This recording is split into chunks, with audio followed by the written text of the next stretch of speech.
Good morning guys, ngayong umaga tayo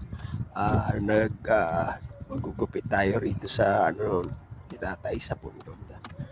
Bali yung ginagawa natin yung pinaka nag-overlap do sa may sidewalk muna yung inuna ko. Tsaka yung ginagawa natin ngayon, ayan, kita nyo, pinapantay natin siya.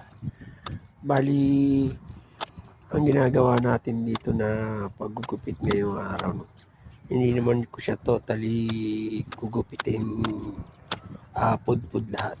Kasi ang gagawin natin, yung parting makapal lang at saka yung na-overlap sa boundary yung aking gugupitin.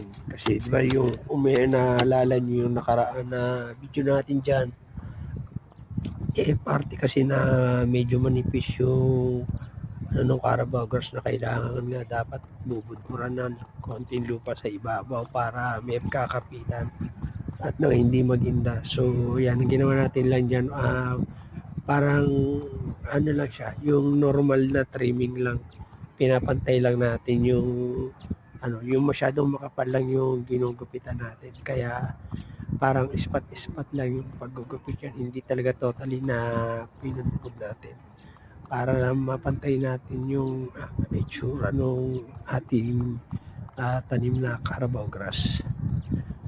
So yan, medyo lang tayo dyan, saglit na natin ginawa yan. Actually, after kong ganamasan muna natin yan saglit bago natin inumpisa ang gupitan. So pagka follow up video tayo after po nyan. So yan, ginawa ko lang ngayon ay pinapantay na lang natin siya.